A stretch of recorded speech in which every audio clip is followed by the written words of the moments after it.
Hey everyone, welcome to the Func Med Nation podcast. I'm your host, Dr. Steve Noseworthy. The views and opinions expressed by my guests in this podcast are not necessarily consistent with my own views and opinions. However, I do my best to be respectful of their views and opinions as they express them, even if they differ from my own. Now let's get to the podcast.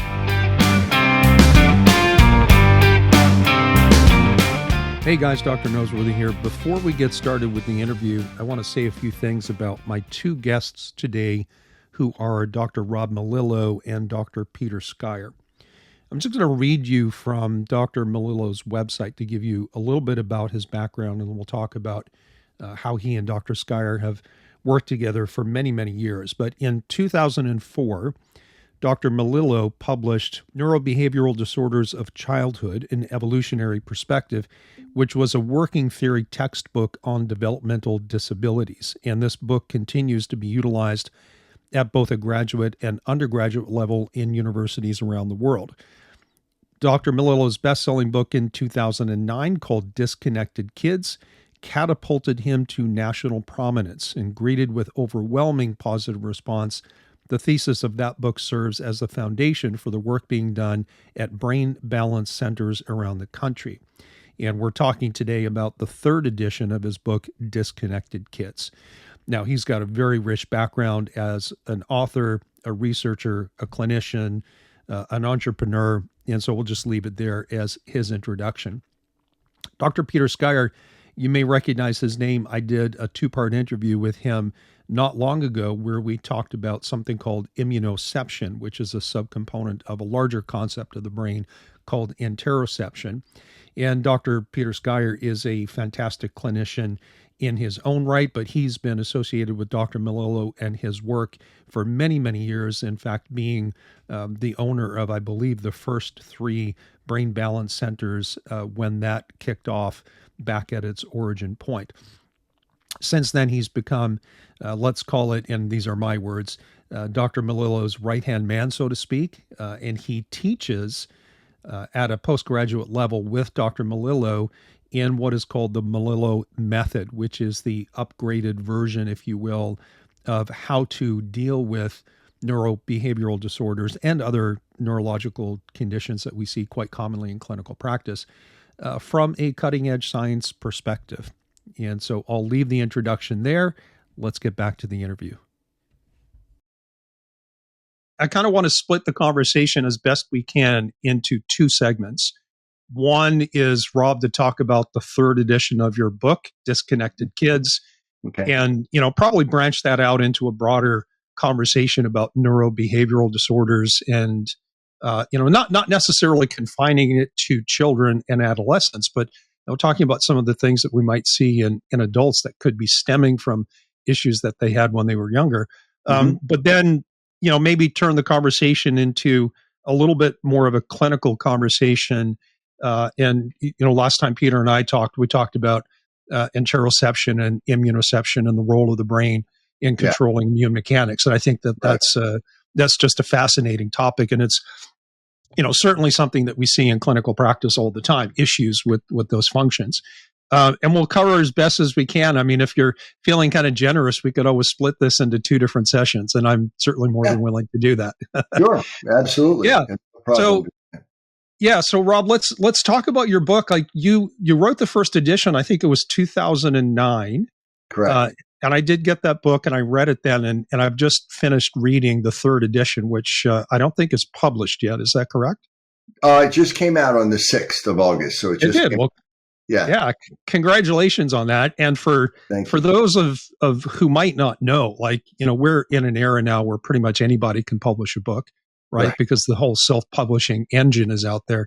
But it's another thing to be picked up by a publishing house. That's, I think, a lot harder than it was 20 years ago. And the fact that you are published by an actual publisher and now you're on your third edition, I think speaks volumes to the quality of the work as well as the value that you bring to families that are struggling with kids and family members that have neurobehavioral disorders.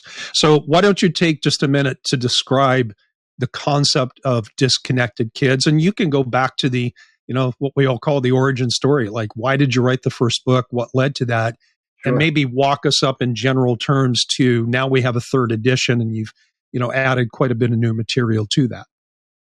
Yeah, I think you're absolutely right. I mean, my publisher is actually Penguin, which is the largest publisher in the world. And Yeah. I was told when I did publish my book for the first time that getting a book published by a major publisher was the hardest thing to do in any form of media, meaning it was harder than getting like a record deal. It was harder than getting a movie deal. It is, and it's even harder now, especially for for fiction. But yeah, so, and this is actually my third edition of this book. And then I have 3 other books with Penguin. So, it's been really blessed that I have that. And also the book is translated into 18 languages around the world. And so, it really all started with when I was working, teaching neurology and doing my neuro stuff. And, I was working a lot with adults, and we were, it was the early 90s, and in the 90s was a decade of the brain, according to Bill Clinton's declaration. And so all this new research was coming out, and I was really immersed in it because I was teaching it and I was starting to do some brain research. And, the idea of looking at the way the brain develops and how it works and how it connects and communicates, and the idea of functional connectivity really became a thing then. And the idea that there weren't really single lesions in the brain and that there weren't really a lot of genetic mutations going on, but that really there were just problems with the way that the brain was communicating, the way networks were connecting and communicating with one another. And something was disrupting that. And it wasn't completely clear what that was or how it happened, but it was more and more clear that that was it. And with new imaging techniques like fMRI and PET scan and SPECT scans and magnetoencephalography and better ways of like looking at EEG, became ways of measuring it so we could kind of see that. And so that was really informing a lot of what we were doing, and really the rehab component of how do you change that. And we started also understanding the differences between the right and the left hemisphere and how that regulates parts of the body. And initially it was really just looking at musculoskeletal and maybe some autonomic functions, but not really looking at a lot of behavior and cognitive abilities and, right. Personality and emotional regulation. It was much more simplistic. Yeah. But then, I came home one day and this was in 1995. And, so I've been doing the neurodiplomate thing for, almost 10 years and, really doing high level rehab, but mostly working with adults and adolescents at the time. And there was a young woman there at my kitchen table crying, and my wife introduced me, and she was a mom of a kid with ADHD, and she was really struggling, and she was looking for something to help her. She had tried everything. She started a big group of parents and teachers. And so my wife suggested that, maybe she wanted to talk to me because I knew a lot about the brain, but I knew a lot about other stuff like nutrition and diet and other things. And so, I met this woman, and, my wife really kind of said to me, I think you're supposed to help her in some way. And I don't know why. And then a couple of days later, I went, and my older son, it was his first parent teacher meeting in his first grade. And I walk in, and the teacher says, I think your son has ADHD. And so I saw that in my mind. At first, I felt like other parents, first I felt embarrassed as a professional who's supposed to know a lot about neurology and the brain, and I didn't really know what ADHD was. As most parents, I felt like, well, maybe I'm to blame because I'm working so much and not home and lecturing on weekends. But I also had a question that popped into my head, which is, well, what is it? What is ADHD? What is actually happening in the brain? And I went out and asked every expert that I could find, pediatricians, pediatric neurologists, psychologists, neuropsychologists, and none of them could answer that question for me. But all of them would tell me that I couldn't do anything about it anyway. So I was kind of like, okay, you just told me you don't know what it is, but you're absolutely sure you can't change it.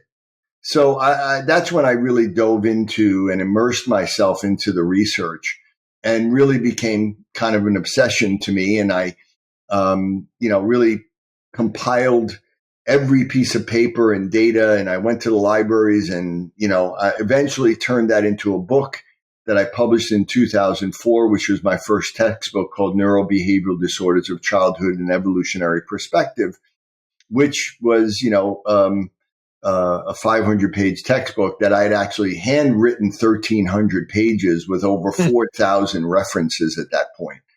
So I really kind of knew what I was talking about, but also along the way, I had developed a program of how to not only help my son and this other woman's son, but many, many other children. And it's really been a lifelong journey of really trying to understand more and more and more. And, and we'll never understand everything about the brain, but there's, a lot more to understand and more tools and what to do. And Right. that kind of eventually led me to put together Disconnected Kids, which was a book for the lay population to try to put this information in the hands of parents so that other people that I couldn't reach through my practice, or that other doctors that I was training couldn't reach, could actually have something that they could use at home.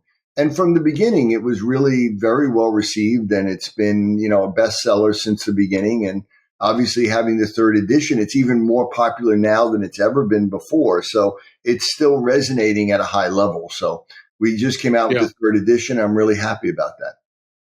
So was it the compilation of additional research and just a reflection of your own ongoing learning process that led you to go, I need to add more stuff? Yeah, pretty much. I mean, it's a combination of, publishers, if a book is selling well, they know that, okay, at a certain point, we need to freshen this up, at a certain point, like, let's say you're 5 years in and people are still demanding it, we should actually come out with probably a new edition. Otherwise, some of this information might be getting stale, especially if they know that the person doing it is involved in research and is trying to move forward. But then also, it was partly that I have been doing, a ton of research over the last few years, and especially my most productive years clinically and research wise really has been, since COVID and beyond. And so, for the past 5-6 years, we've come out with a lot of new research.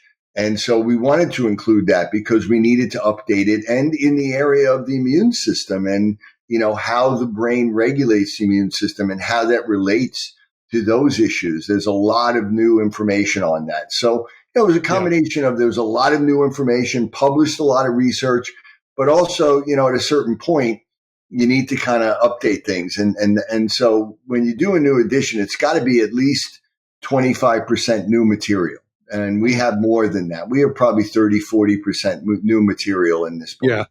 Do you look back at the first edition and kind of shake your head? Like, what was I thinking? Or, if I could write that book with my knowledge today, would you have done it differently? To be honest with you, no. I look back and sometimes I say, how the hell did I write this book? Because I think it was so ahead of its time, really, that now it's actually coming into it. And that's why, and I really had the opportunity to do that, because when you write a second edition or a third edition, you have to go back and reread everything that you wrote. And after a while, you get sick of reading your own books over and over and over for editing purposes and all of that. And so you really get a chance with fresh eyes to go back and say, hey, would I really?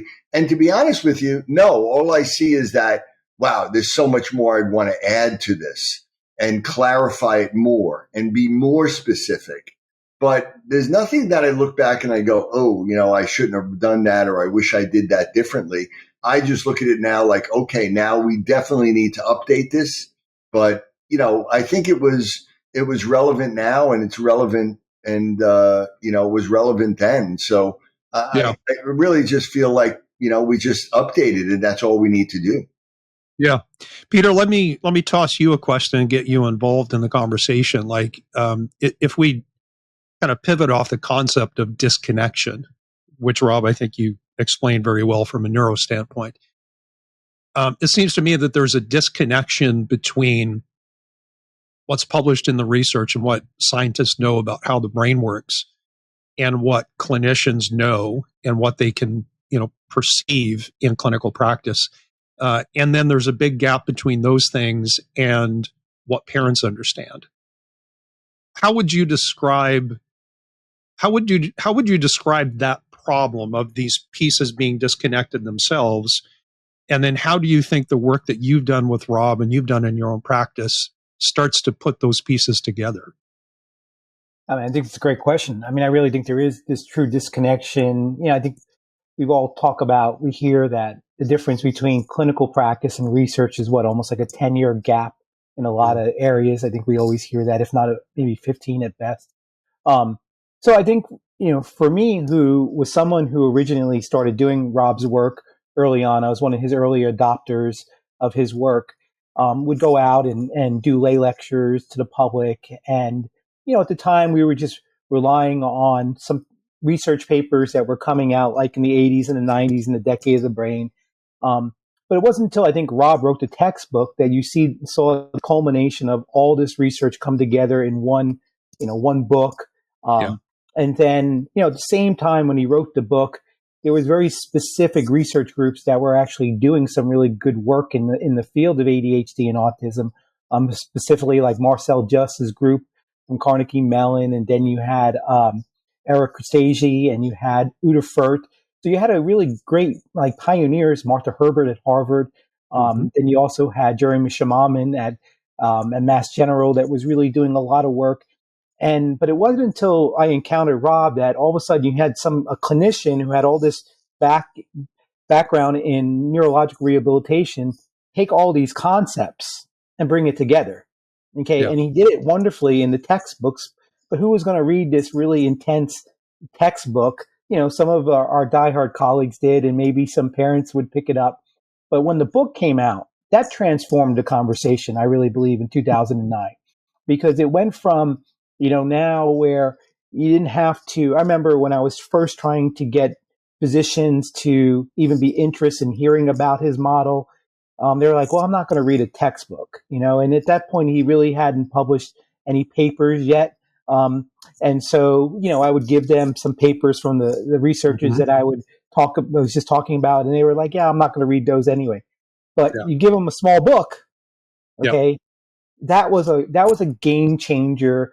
Even for the parents that were physicians that brought their kids to us, how we even got to Harvard and got the relationship with Harvard and McLean Hospital was because of that book.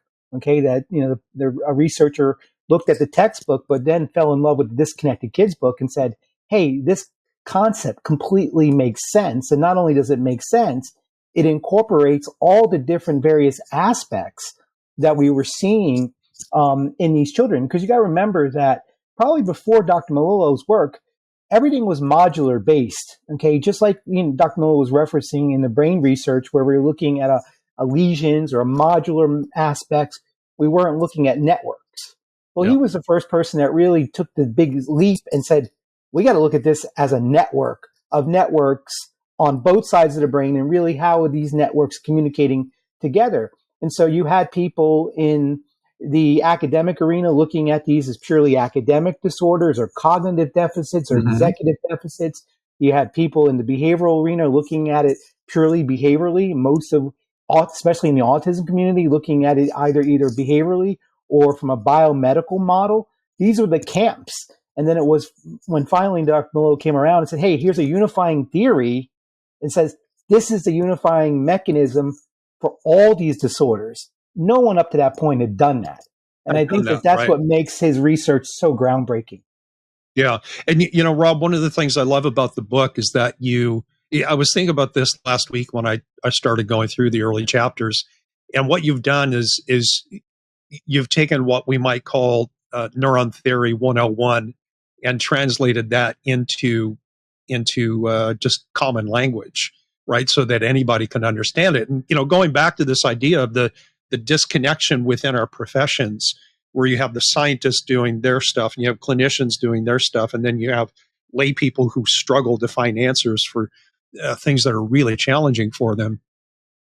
one of the big problems is that pretty much no matter what your credentials are, if you're DCs like we are, medical doctors, acupuncturists, whatever, none of us really learn the brain well in our basic training. And for most practitioners in practice, the brain kind of remains this mysterious black box that they know it's there, they know it's important, but they don't know how it works. And that's why I love the book, because like you said, Peter, clinicians can and will take that book and read it. And I would say get a better neurological education than what they came out of their basic training. Would you guys agree with that? Absolutely. I agree. The early chapters of the book, he did a marvelous job, not only explaining the foundation of his principles, the 10 principles of the functional disconnection, but in an earlier chapter, he really goes into the neurology behind brain asymmetry, and then talking about how our sensory systems and how it's connected to the left brain versus the right brain. So I think for us, a lot of times we would have our parents, our dads. I always say in interviews that, dads would only say, hey, read these 30 pages. These are the most important pages of the book.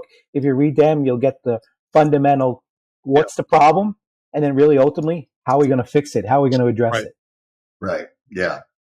Yeah. I think, as you said, Steve, the combination of someone who does really, high level research, that really is a researcher, someone that's a clinician, those two things, you don't see a lot of that really coming together. You kind of see one or the other. And, and you can obviously see value of being able to have both. But then being able to turn that into also, how do you explain this to the lay population so that they can understand it and they can use it? And those three things really, for me, I from a very early point, that was my intention, that I wanted to be good at all of those things. And it's taken a lot of work. I mean, that's why, I've been doing this for over 35 years and I'm still working at it all the time.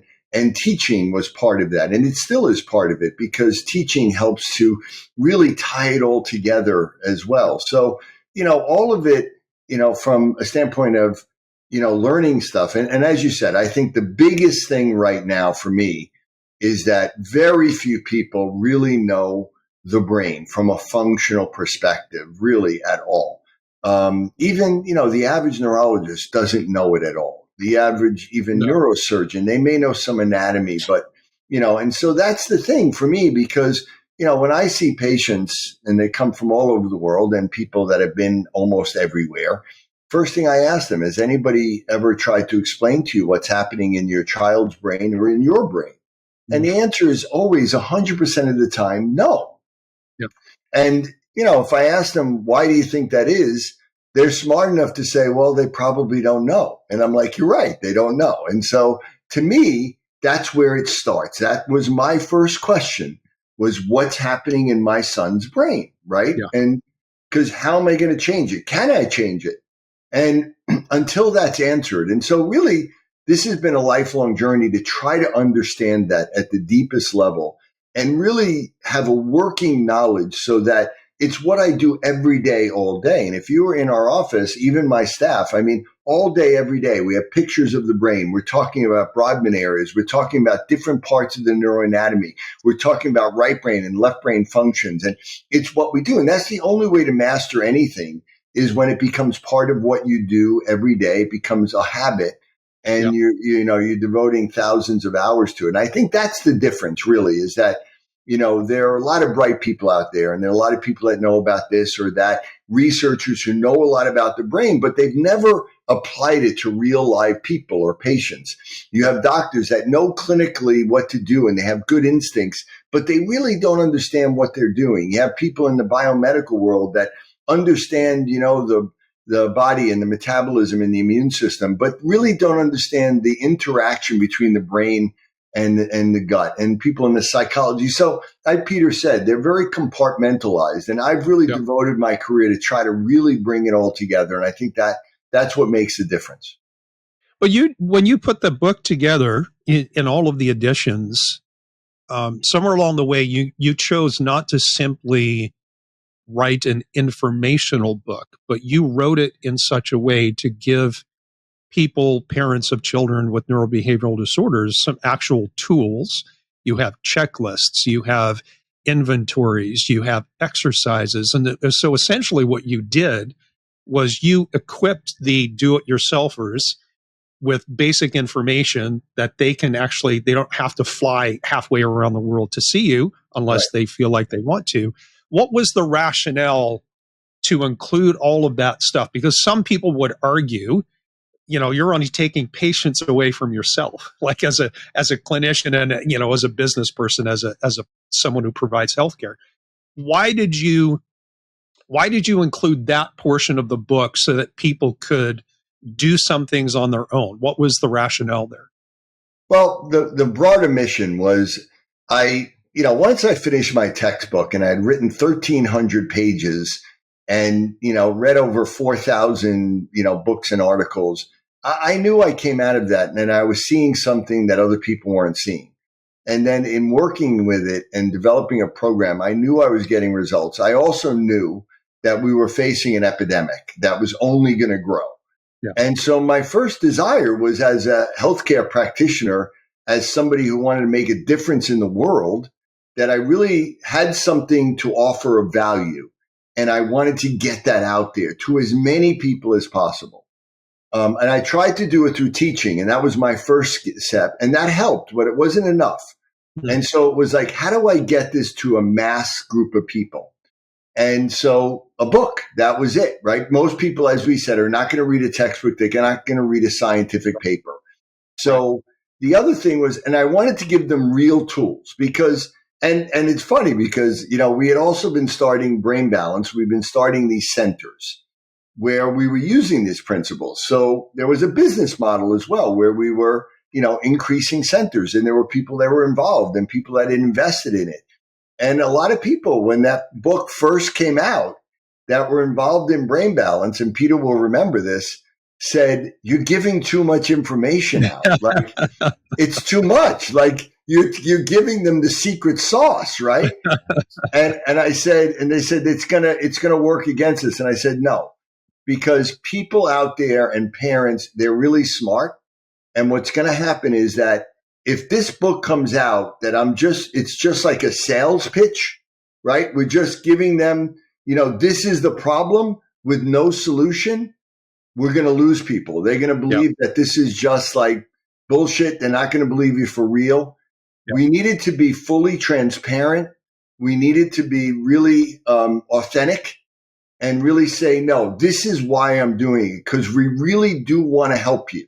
Yep. And we're going to give you all the information. And if we hold back at all, people are going to know it. And they're going to say, this is bullshit. This isn't real. But when they read it and they go, wow, this person gave me everything. They really do want to help me. And then I want to see them. I want to do more, because they're still not going to be 100% confident that they're going to read through it and be able to do it. I really wanted them to, but I also knew that it would actually build confidence and credibility at a level that was more important than anything. And that would gravitate into people coming into the center. And to this day, in Brain Balance centers and even in my practice, the number one driver is absolutely the book, because of that. Sure. And that's because we did not hold back, and because we gave them real results. And I think that was, and that wasn't easy, because there was some conflict in the beginning over that, and not everybody agreed. But my instincts, I think, were right. Yeah, no, I think you were spot on with that. Now, Peter, if I remember your story, you owned the first 2, perhaps even 3 Brain Balance centers. The first 3 that were ever built. When we started them together in Atlanta. And so, I remember that day when Rob, told me we were writing this book, and, he thought it was just going to really help the centers, but there was a lot of pushback from some of the earlier owners at the time that it was going to take away from the centers. And it did completely the opposite. Like Dr. Melillo said, it drove families to our centers. They became much more educated. So on the front end of coming into a center for an evaluation, they were so much more equipped to understand where Yeah. we're coming from. Because again, here we were changing the paradigm here. Okay, I mean, Yeah. again, for the last 20 some odd years of his work, we're going against the grain. I mean, we're talking about behavioral model being the dominant model in these disorders, and then the pharmaceutical model. Okay, so here you are being faced against two big groups for that people have been told, oh, this is the way. The drug Yeah. model is the way, or the behavioral way, and so the transition them to this whole concept, and to be able to simply go from like the idea that he wrote this functional disconnection syndrome to simply just say, hey, this is a brain imbalance. Okay, that literally one side of your child's brain is developing at a faster rate and one side of the brain is developing at a slower rate. And the goal of our therapy is not to enhance the more advanced side. It's actually to bring up the slower developing side to merge and integrate with the other side of the brain. That was a concept that parents got and then educators got. We would go and we'd do, I can't tell you how many times in the early years of when the first edition came out, I'd call Dr. Melillo up and say, hey, I just got asked to do a workshop at a school. I had several counties here in Georgia that brought me in and had me do continuing ed for their education all around the book. And what we would do is we would supply the whole elementary school with boxes of the book for every teacher, the principal. They all loved it. And then it just made its way from there to the psychologist, to the school psychologist. It just opened up doors that I think that initially we never thought it would. And to this day, it's doing that. And I think the best thing about this edition is that the first edition was the model of what he was doing and what we were doing in the centers. The second edition, he was able to publish and put in some of the research that came from the brain balance centers at the time. The new edition, what makes it, I think, so unique is that no longer does Dr. Melillo have to just stand on the work of others. He can stand on the work of his. And he won't say that, but the reality of it is that he's published so many papers over the last 2 to 3 years for his PhD on primitive reflexes. But more than that, been able to show, 15 plus years now, actually 18 years if our centers have been going for that long, the outcomes that we've been getting in the centers, getting in private practices that are using the brain balance Melillo Method model. And that's where we're at now. So, yeah. And I'm glad you ended it that way, talking about the Melillo Method, because Rob, I wanted to talk about the growth of the brain balance concept into this new model called the Melillo Method. Right. And my understanding is that the difference, especially with the third edition of the book, is that you're bringing back into the brain balance model things that you developed under the Melillo Method. So maybe it would be helpful for people listening, the lay people who are listening, to maybe do a very quick 30,000 foot flyover of the book in terms of sections and segments, just so that they can get an idea of really what the book is about, who is it for, and what type of problems are you trying to help people understand and address. Can you do that Sure. as succinctly as possible? Because we could we could spend an hour talking about each part. Yeah, the book was really written initially with parents in mind. And it was directed and geared towards, children from, ages of, let's say, 4 or 5 up to, 18, 19, 20. And it was really at the time directed towards a lot of the kids that were like my kids, right? Who were pretty high functioning, that were diagnosed with, let's say, ADHD, maybe mild autism, but also learning disabilities, dyslexia. And it was about, trying to help those kids. And initially, I wanted to keep it pretty simple. And using the principles of the functional disconnection, try to keep it very low tech and very simple, and really make it something that was really affordable, that you didn't have to use expensive equipment. keep it more in kind of an academic education world. And even as we built the business, we didn't want it to be in the healthcare world. We wanted it to be really more special education, like academics, and not use, highly trained healthcare professionals. So it wasn't a healthcare model, and it was really designed to use some of the scientific principles to change the brain, but really geared towards kids and higher functioning kids and, using very simplistic ways. But as we were getting more and more results, we'd get parents that would come to us and say, well, my child doesn't speak and they're autistic and their behavior is really difficult and they're really aggressive, or they have a genetic disorder, or they have a brain injury, or, what about my kids that have all these other metabolic issues going on? Or what about my adult kid now that is 30 years old and they're suffering? Or what about, my child that's 35 and has bipolar disorder or schizophrenia? And, that was completely outside of the realm of what I created in the brain balance model and the brain balance programming. But it was something that I ultimately always wanted to have an impact on. And so the Melillo Method was the evolution of that. And it's really a completely different model. I mean, if you come into my office and my clinic, it's completely different than if you go into a brain balance center. They're completely different models. For me, they're completely different kind of patient population. Most of what we work with in my practice is really non-speaking autistics of all different age groups, or genetic disorders, or brain injury, or adults with things like bipolar, anxiety, schizophrenia. We work with infants, and we use really high-tech stuff like the cutting-edge tools. And it's all healthcare practitioners.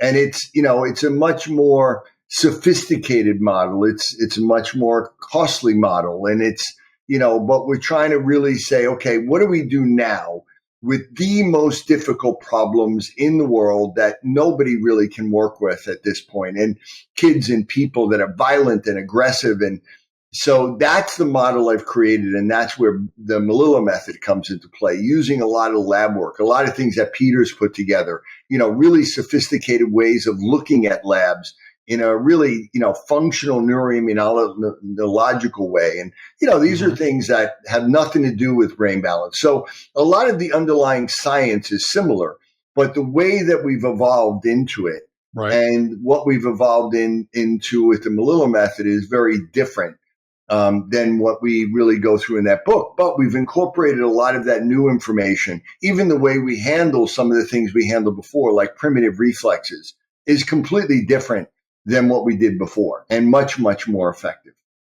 Right. So I think what I'm hearing, and I love what I'm hearing, because if you look at all of these neurobehavioral disorders on a scale and a spectrum, if you have an astute parent who can pick up on the earliest changes that might signal an underlying imbalance in how the two sides of the brain are developing, they could use your book, do their own work, right? Do their homework and remediate their child and never have to go see a specialist.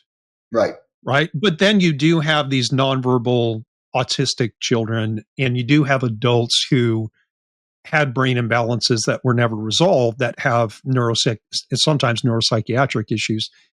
Those are much more complicated and complex problems that require a more complex and complicated model and specialized knowledge and expertise.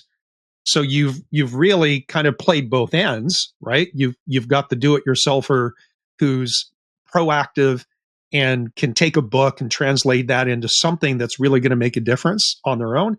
And then you have all the way up to the point now, it's not just that you've added this to the book and you've developed this method. Now you're teaching clinicians, and both of you guys are doing that, right? The whole Melillo Method certification. So because I know, Rob, you've got 15 minutes before you've got to go. And I would love to schedule another chat because, like I said, I could talk about this stuff for hours. But can you talk a little bit about the clinician certification and training? Like how does that deliver? What could a clinician expect when they went through that training? Yeah. So I think my evolution has always been, to get deeper and deeper and deeper and deeper. And for me, I learned early on when I started talking about, even when I was, first writing my textbook and I started working with kids and I started lecturing to parents. I remember the first lecture I gave was terrible. I mean, I remember one of my staff members, I came and I thought it was great, of course. And I said, what'd you think? And they said, well, I don't know if they understood most of the words that you used. Yeah. And I said, like, what words? Like, I use simple words. They're like, what did I use? I didn't. And they said, well, even like cognition, most people don't know what that means. I'm like, oh, okay. And so it was something, I really worked hard at. And I kind of knew, Einstein said that the ultimate sophistication is simplicity. And I knew that, the only way to really explain it simple is that you really have to know it. I mean, you have to own it for you to take the most complex concepts in all of neuroscience and maybe in all of science. When you talk about how the brain works, it doesn't get much more complex. And you really need to understand it at the highest level to be able to really understand what you need to do. But you also need to understand it at the highest level to try to really make it simple. I mean, we all know people, and I won't mention names or anything, who purposely go out there and speak in super sophisticated terms that nobody understands what the hell they're saying.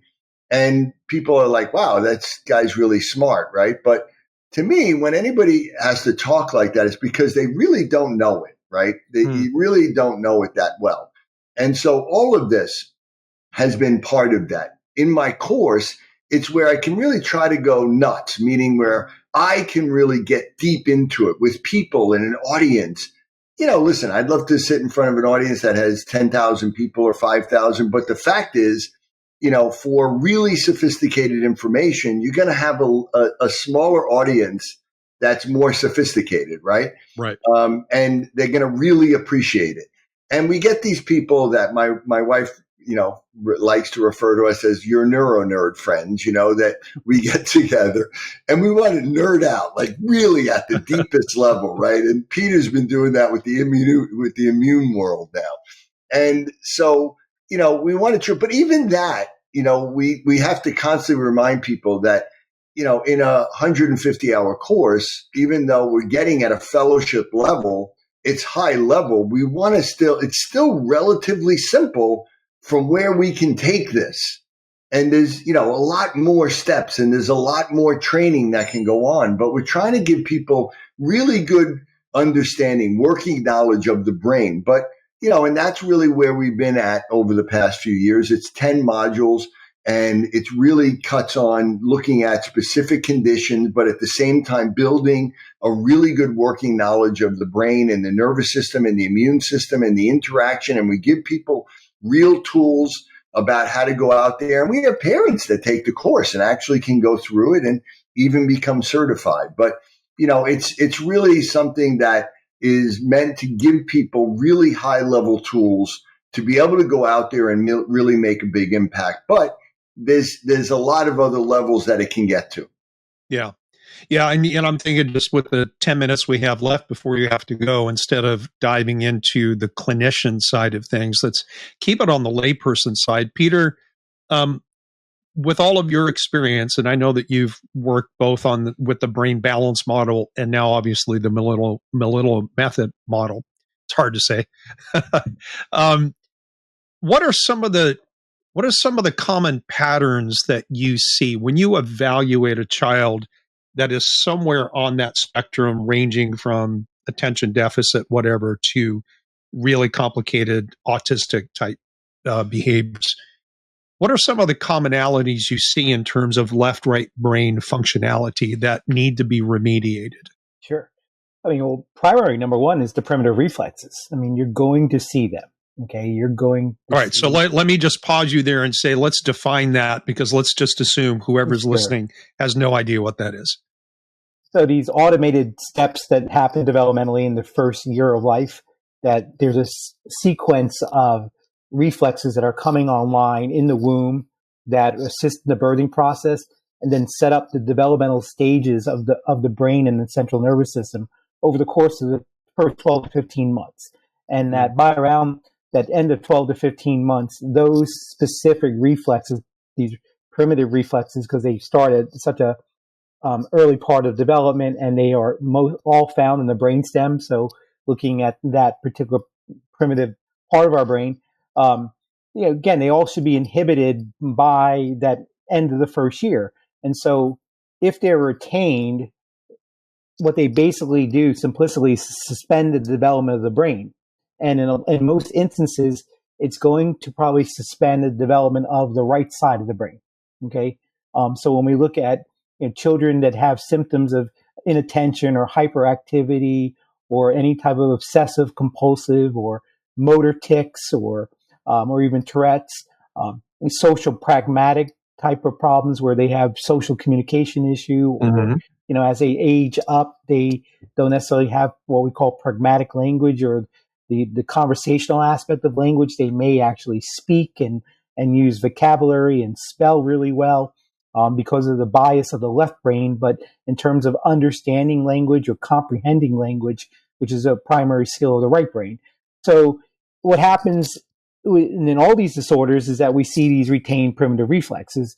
Now, the severity of the brain imbalance, the severity of the difference between the development of one hemisphere to the other, is probably also going to indicate the severity of the primitive reflexes. Okay, if the primitive reflexes are really severe, then the immaturity in the brain is going to be really great. Okay, and now what we'll see in a lot of children is that they'll be blessed because of some of the hemispheric traits that are actually passed on by family members that allow them to have an acceleration of one side versus the other. This is why we really believe that autism is what we refer to as like a geek syndrome. Okay, that we see these very exceptional left hemispheric bias skills, even in all the non-speakers that Dr. Melillo and I are working with right now. They all have these tremendous left brain skills that we're actually seeing from them. And so that would be number one, is the retention of the primitive reflexes. Number two would be muscle tone. Okay, most of these children actually have various hypotonia. Some of them have global hypotonia, low muscle tone globally. But then we'll see patterns of this muscle tone, mostly in posterior compartments of the muscle system. Okay, and then thirdly, I would look at the vestibular system. Okay, and looking at how they have aberrancies in vestibular output from both vestibular systems. Either they may have, in most instances, hypoactivation of the vestibular system, low output of their vestibular functionality. Some children will have hyper, but the majority of kids will have hypo.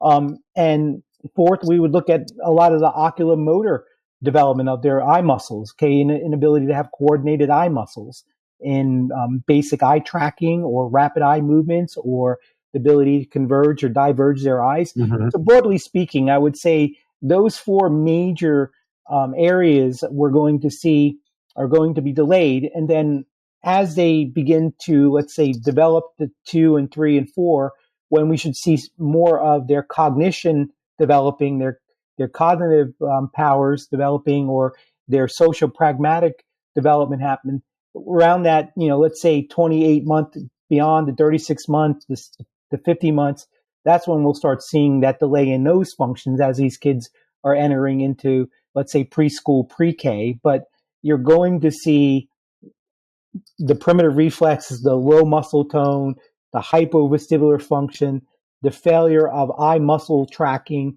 I mean, those things are definitely going to be seen below 36 months of life.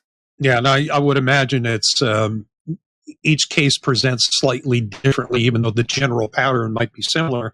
Rob, I know you need to go in a few minutes, but with your perspective with this work that you've done, that the brain is massively interconnected and interdependent.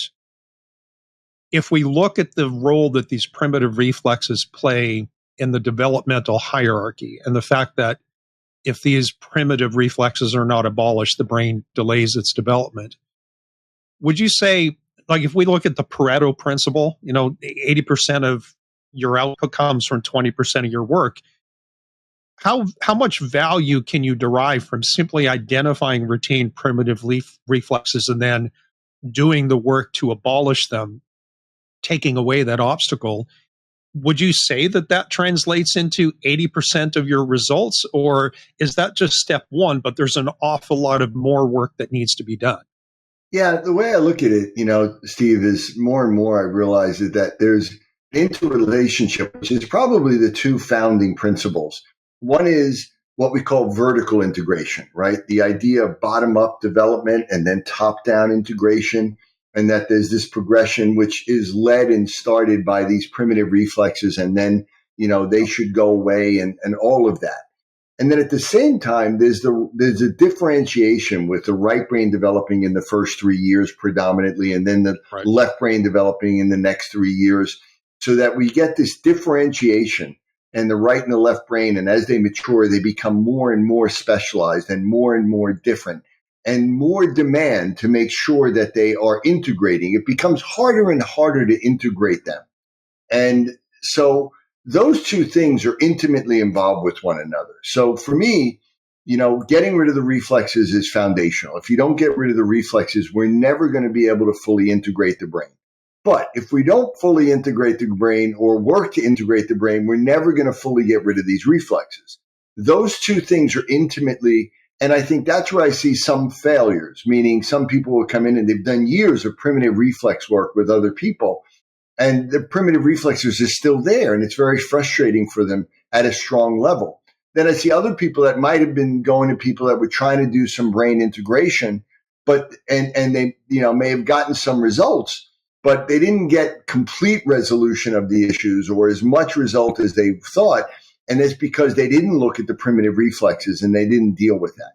Both those things are intimately important, and then understanding the neuroimmune piece, understanding the autonomic nervous system, the balance of the sympathetic and parasympathetic, that is so critical. And all of those things are so intimately tied to one another that, that's the way I look at it. Those things have to go together.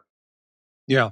And so just to maybe encapsulate, on the therapeutic side, the most successful approach is multimodal, right? It's not just doing the exercises to get rid of the primitive reflex. It might be harnessing the potential of light or sound or movement or even cognitive challenges, right? So it's not just one thing. Yeah, and doing it all together, right? Because the whole thing, the brain works and networks work in simultaneity, meaning that things have to happen simultaneously. All these things have to happen together, which is one of the things I think that was unique that I brought to this, was the idea of co-activation, or what we called same time integration in the book, meaning that it wasn't just about, doing eye exercises or light stimulation or sound or smell or movement or cognitive. It was about doing all of them together in a very specific directed way. Not just generally stimulating, but really trying to activate certain things and inhibit others, but doing it all together. That is also a critical piece. Yeah. And again, I want to honor your time commitments. How much hope is there for parents of children who have these neurobehavioral challenges? And how much hope is there for an adult who may have had these challenges unresolved for decades? I think there's great hope. I mean, that's what we show every day. I mean, we'll do 10,000 office visits this year in my one office, and we're opening up another office in New York City because, the demand is so great because the results are so great. People aren't flying all over the world and coming to see us at that level if we're not getting really big changes. Right. And so we see it every day, and we've proven it now in the research as well. I think hope is great as long as people start learning this stuff and waking up. And, we're stuck in these old models. There's a great paper recently that I just went through. I just did an IAFNR lecture the other day, and I talked about how this paper came out. Really, we can talk about it next time. It's so cool. The relationship between hypermobility and loss of and underdevelopment of proprioception, and how that relates to emotional feelings and interoception and neurodivergence, right? It was really fascinating. But what they say in it is that, traditional medicine is a blunt instrument. And traditional psychology, cognitive behavioral therapy. And this is from, the Journal of the Royal Academy of London. This is one of the most prestigious journals in the world. And they're saying that, understanding these things, we need to understand it at a refined level, because right now, all those other tools right now are blunt instruments. And unless we understand this and start to adopt these things, which, we're fighting traditional medicine, traditional pharma, traditional education, traditional psychiatry and psychology. If these things become adopted and people really, move forward, I think there's tremendous hope to really stop this progression of these epidemics and change things and really impact mental health in a huge way. And if we don't, it's just going to get worse and worse and worse, and it's going to be devastating. Yeah, which is why it's so important to get the message out that there are answers, you can get results, and as a result, you can restore hope that your quality of life can be something that's worthwhile. Absolutely.